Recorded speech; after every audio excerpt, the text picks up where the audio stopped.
यौवन सुरक्षा 2 audio book. आज मानव समाज में सेक्स का उधम मचाया जा रहा है।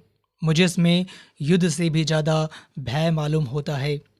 अहिंसा को हिंसा का जितना भय है, उससे ज़्यादा काम वासना का है। कमज़ोरों की जो संतानें पैदा होती हैं, वे भी निर्वीर्य या निकम्मी होती हैं। जानवरों में भी देखा गया है, शेर के बच्चे कम होते हैं, बकरी के ज़्यादा। मजबूत जानवरों में विषय वासना कम होती है, कमज़ोरों में ज़्यादा। इसीलिए ऐसा वातावरण निर्माण किया जाए जो संयम के अनुकूल हो, समाज में पुरुषार्थ बढ़ाए, साहित्य सुधारे और गंदा साहित्य, गंदे सिनेमा रोके। अनुक्रम।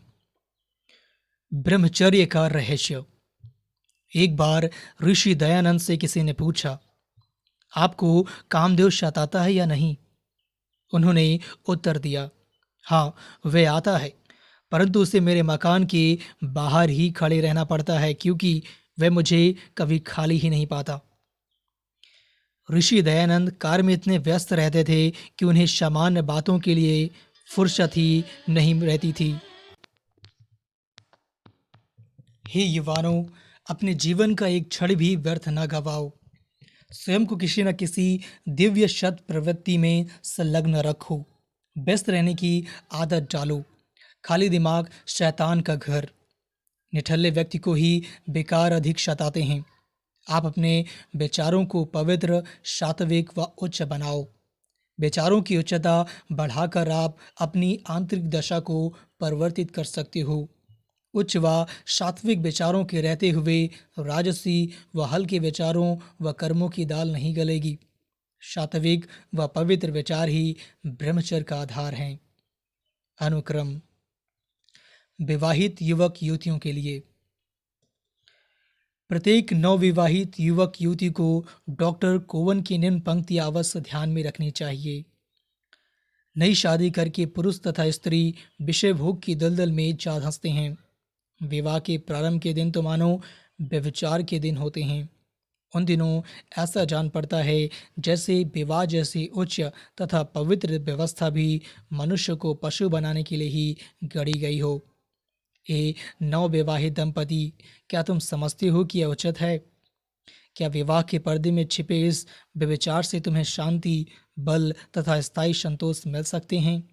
क्या इस व्यभिचार के लिए छुट्टी पाकर तुम में प्रेम का पवित्र भाव बना रह सकता है? देखो, अपने को धोखा मत दो।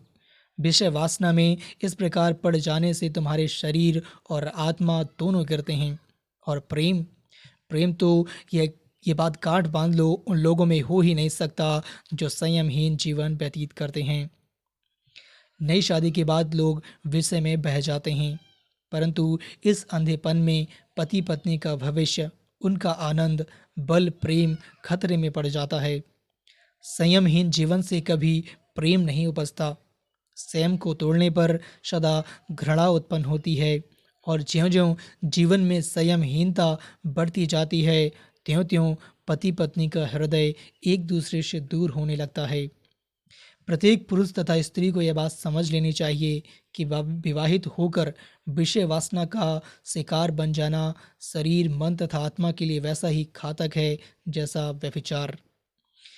यदि पति अपनी इच्छा को अथवा कल्पित इच्छा को पूर्ण करना अपना वैवाहिक अधिकार समझता है और स्त्री केवल पति से डरकर उसकी इच्छा पूर्ण करती है, तो परिणाम वैसा ही घातक होता है जैसा हस्तमैथुन का। अनुक्रम। भारतीय मनोविज्ञान कितना यथार्थ। पाश्चात्य मनोवैज्ञानिक डॉक्टर सिगमंड फ्रायड स्वयं कई शारीरिक और मानसिक रोगों से ग्रस्त था।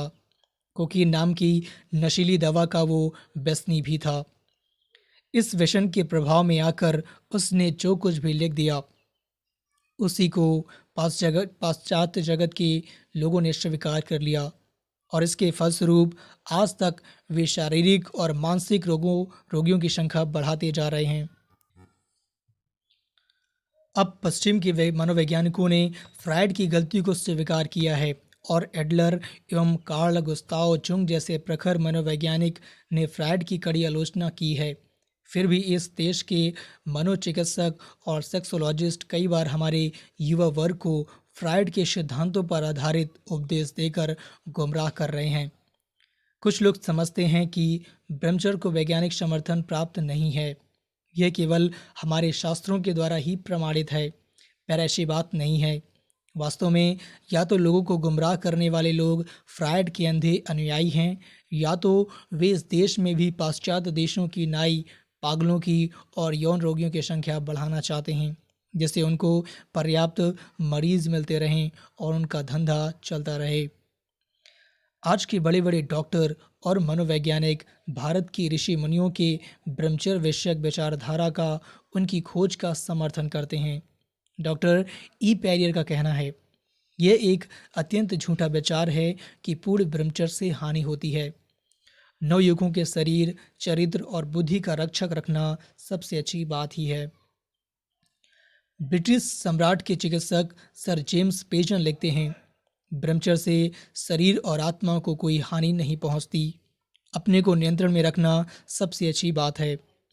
आजकल के मनोचिकित्सक और यौन विज्ञान के ज्ञाता जो समाज को अनैतिकता, मुक्त साहचर्य, फ्री सेक्स और अनियंत्रित विकारी सुख भोगने का उपदेश देते हैं, उनको डॉक्टर निकोलस की बात अवश्य समझनी चाहिए।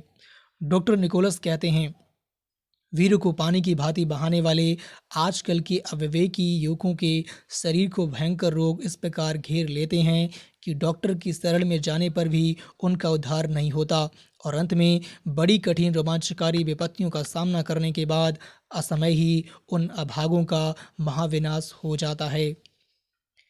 वीर रक्षा से कितने लाभ होते हैं, ये बताते हुए डॉक्टर मोलविथ कीथ एमडी कहते हैं, वीर है तुम्हारी हड्डियों का सार, मस्तिष्क का भोजन, जोड़ों का तेल और श्वास का माधुर्य है। यदि तुम मनुष्य हो तो उसका एक बूंद भी नष्ट मत करो जब तक कि तुम पूरे 30 वर्ष के ना हो जाओ, और तब भी केवल संतान उत्पन्न करने के लिए। उस समय स्वर्ग के प्राणधारियों में से कोई दिव्य आत्मा तुम्हारे घर में आकर जन्म लेगी, इसमें तनिक भी संदेह नहीं है। हमारे ऋषि मुनियों ने तो हजारों वर्ष पहले वीर रक्षा और संयम से दिव्य आत्मा को अवतरित करने की बात बताई है, लेकिन पाश्चात्य बुद्धिजीवियों से प्रभावित हमारे देश के शिक्षित लोग उन महापुरुषों के वचनों को मानते नहीं थे।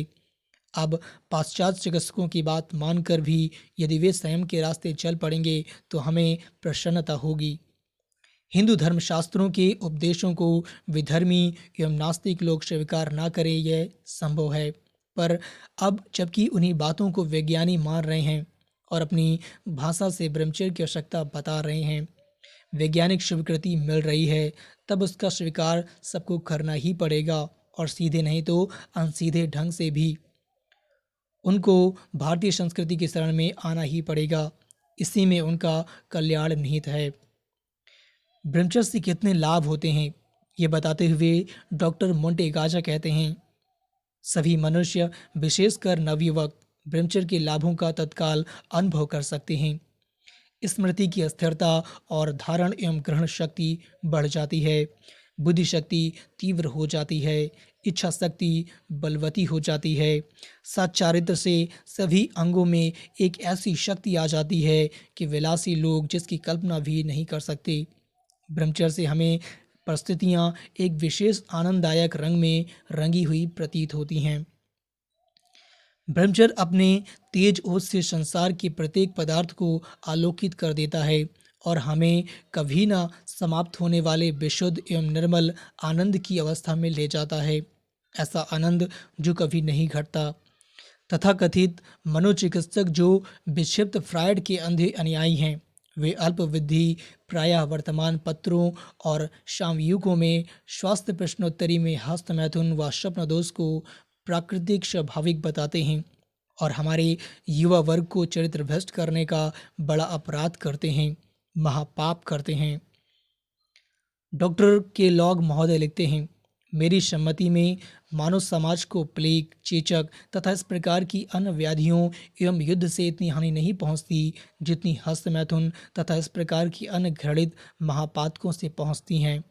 सभ्य समाज को नष्ट करने वाला यह एक खून है जो अपना घातक कार्य लगातार करता रहता है और धीरे धीरे स्वास्थ्य, सद्गुण और साहस को समूल नष्ट कर देता है। डॉक्टर क्राफर्ड एर्विंग ने लिखा है कि ये कली की सुंदरता एवं महक को नष्ट कर देता है जिसे पूर्ण फूल एवं पवित्र होने पर ही खिलना चाहिए, परंतु ये कुंठित बुद्धि वाले इंद्रिय तृप्ति के लिए महान भूल करते हैं। इससे नैतिकता, स्वास्थ्य, चिंतन शक्ति, चारित्र्य एवं कल्पना शक्ति तथा जीवन की अनुभूति नष्ट हो जाती है। डॉक्टर हिल का कथन है, हस्तमैथुन वह तेज कुल्हाड़ी है जिसे अज्ञानी युवक अपने ही हाथों से अपने पैर पर मारता है। उस अज्ञानी को तब चेत होता है जब हृदय, मस्तिष्क और मूत्राशय आदि निर्बल हो जाते हैं तथा स्वप्नदोष, शीघ्र पतन, प्रमेह आदि दुष्ट रोग आ घेरते हैं। अतः जहाँ भी किसी भी अखबार या पत्रिका में कोई मनोचिकित्सक या सेक्सोलॉजिस्ट समाज को गुमराह करने के लिए ब्रह्मचर्य तथा नैतिकता के विरुद्ध लेख लिखते हों, जो समाज की आधारशिला स्वरूप चरित्र, संयम और नैतिकता को नष्ट करने का जघन्य अपराध कर रहे हों, ऐसे लोगों का अथवा वर्तमान पत्र या पत्रिकाओं का व्यापक तौर पर विरोध करना चाहिए। बड़े बड़े महानगरों के रेलवे स्टेशनों पर जब गाड़ी पहुंचती है तब दीवारों पर विज्ञापन लिखे हुए दिखते हैं, खोई हुई शक्ति को पुनः प्राप्त करें, संतान प्राप्ति के इच्छुक संपर्क करें, शीघ्र पतन और नपुंसकता से ग्रस्त लोग संपर्क करें। आज से 25 साल पहले इतने यौन रोगी भारत में नहीं थे जितने आज हैं। संयम और नैतिकता का ह्रास होने के कारण कई लोग कई प्रकार के रोगी बन गए। रोगों का उपचार करने की अपेक्षा रोगों को होने न देना उत्तम है। Prevention is better than cure. विश्व स्वास्थ्य संगठन WHO और कई राष्ट्रीय संस्थाएं चेचक, पोलियो, टीबी, मलेरिया, प्लेग आदि संक्रामक रोगों की रोकथाम के लिए करोड़ों डॉलर खर्च करती हैं। अपने लक्ष्य में कुछ हद तक वे सफल भी होती हैं, परंतु इन सबसे ज़्यादा हानिकर रोग है वीरह्रास या वीरनाश। इसके द्वारा कई प्रकार के शारीरिक, मानसिक और जातीय रोगों का उद्भव होता है। सामाजिक अपराध बढ़ते हैं, अनैतिकता और चरित्रहीनता नग्न नृत्य करने लगती है, जो आगे चलकर संपूर्ण जाति के स्वास्थ्य को नष्ट कर डालता है। वीरनाश रूपी रोग का नियंत्रण करने से व्यक्तिगत, पारिवारिक, सामाजिक, राष्ट्रीय और अंतर्राष्ट्रीय स्तर पर होने वाली भारी हानि से विश्व समुदाय बच सकता है और उपरोक्त सभी स्तरों पर ब्रह्मचर्य के अप्रतिम लाभ से सर्वांगीण उन्नति प्राप्त कर सकता है। अतः इस महारोग के नियंत्रण का सर्वप्रथम प्रयास विश्व में कहाँ हुआ हो तो यह केवल अहमदाबाद आश्रम द्वारा चलाए जा रहे युवा धन सुरक्षा अभियान के द्वारा हुआ है। संपूर्ण विश्व के लिए कल्याणकारी इस अभियान में स्वयं जुड़ जाएं और ज़्यादा से ज़्यादा लोगों को इससे जोड़कर पुण्य के भागी बने, मानवता की रक्षा के पुण्यमय कार्य में भागीदार बने। अनुक्रम आधुनिक चिकित्सकों की दृष्टि में ब्रह्मचर्य। यूरोप के प्रतिष्ठित चिकित्सक भी भारतीय योगियों के कथन का समर्थन करते हैं। डॉक्टर निकोल कहते हैं, ये एक भैषजिक और दैहिक तथ्य है कि शरीर के सर्वोत्तम रक्त से स्त्री तथा पुरुष दोनों ही जातियों में प्रजनन तत्व बनते हैं। शुद्ध तथा व्यवस्थित जीवन में यह तत्व पुनः अवशोषित हो जाता है। यह सूक्ष्मतम मस्तिष्क, स्नायु तथा मांसपेशीय ऊतकों, टिश्यूज, कोषों का निर्माण करने के लिए तैयार होकर पुनः परिसंचारण में जाता है।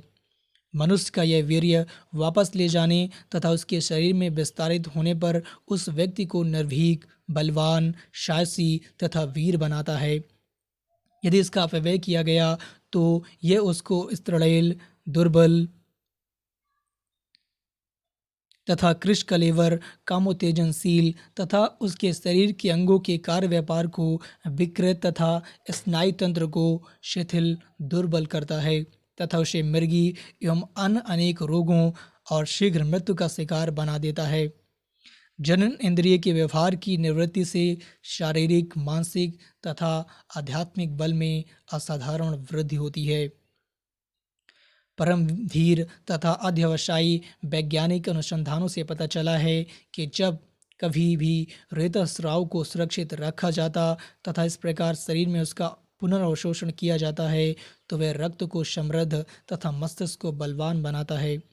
डॉक्टर डीओ लुई कहते हैं, शारीरिक बल, मानसिक ओज तथा बौद्धिक कुशाग्रता के लिए इस वीर का संरक्षण परम आवश्यक है। एक अन्य लेखक डॉक्टर ईपी मिलर लिखते हैं, शुक्रस्राव का स्वैच्छिक अथवा अनैच्छिक अपव्यय जीवन शक्ति का प्रत्यक्ष अपव्यय है। ये प्रायः सभी स्वीकार करते हैं कि रक्त के सर्वोत्तम तत्व शुक्रस्राव की संरचना में प्रवेश कर जाते हैं। यदि यह निष्कर्ष ठीक है तो इसका अर्थ यह हुआ कि व्यक्ति के कल्याण के लिए जीवन में ब्रह्मचर्य परम आवश्यक है। पश्चिम के प्रख्यात चिकित्सक कहते हैं कि वीर्य क्षय से, विशेषकर तरुण अवस्था में वीर्य क्षय से विविध प्रकार के रोग उत्पन्न होते हैं। वे हैं शरीर में व्रण, चेहरे पर मुहासे अथवा विस्फोट, नेत्रों के चतुर्दिक नीली रेखाएं, दाढ़ी का अभाव, धसे हुए नेत्र, रक्त क्षीणता से पीला चेहरा, स्मृति नाश, दृष्टि की क्षीणता, मूत्र के साथ वीर्य स्खलन, अंडकोश की वृद्धि, अंडकोशों में पीड़ा, दुर्बलता, निद्रालुता, आलस्य, उदासी, हृदय कंप, श्वासावरोध या कष्ट श्वास, यक्षमा, पृष्ठशूल, कटिवात, शिरोवेदना, संधि पीड़ा, दुर्बल वृक, निद्रा में मूत्र निकल जाना, मानसिक अस्थिरता, विचार शक्ति का अभाव, दुःस्वप्न, स्वप्न दोष तथा मानसिक अशांति। उपरोक्त रोगों को मिटाने का एकमात्र इलाज है ब्रह्मचर्य, यौवन तत्व की सुरक्षा। दवाइयों से या अन्य उपचारों से ये रोग स्थायी रूप से ठीक नहीं होते। अनुक्रम, भारतीय मनोविज्ञान से ही विश्व का मंगल। जब पश्चिम के देशों में ज्ञान विज्ञान का विकास प्रारंभ भी नहीं हुआ था और मानव ने संस्कृति के क्षेत्र में प्रवेश भी नहीं किया था, उस समय भारतवर्ष में दार्शनिक और योगी मानव मनोविज्ञान के विभिन्न पहलुओं और समस्याओं पर गंभीरतापूर्वक विचार कर रहे थे। फिर भी पाश्चात्य विज्ञान की छत्र छाया में पले हुए और उसके प्रकाश से चकाचौंध वर्तमान भारत के मनोवैज्ञानिक भारतीय मनोविज्ञान का अस्तित्व तक मानने को तैयार नहीं हैं। यह खेद की बात है। भारतीय मनोवैज्ञानिकों ने चेतना के 4 स्तर माने हैं: जागृत, स्वप्न, सुषुप्ति और तुरीय। पाश्चात्य मनोवैज्ञानिक प्रथम 3 स्तर को ही जानते हैं। पाश्चात्य मनोविज्ञान नास्तिक है। भारतीय मनोविज्ञान ही आत्मविकास और चरित्र निर्माण में सबसे अधिक उपयोगी सिद्ध हुआ है, क्योंकि यह धर्म से अत्यधिक प्रभावित है। भारतीय मनोविज्ञान आत्मज्ञान और आत्मसुधार में सबसे अधिक सहायक सिद्ध होता है।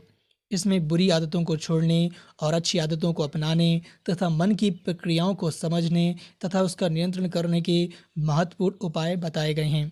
इसकी सहायता से मनुष्य सुखी, स्वस्थ और सम्मानित जीवन जी सकता है।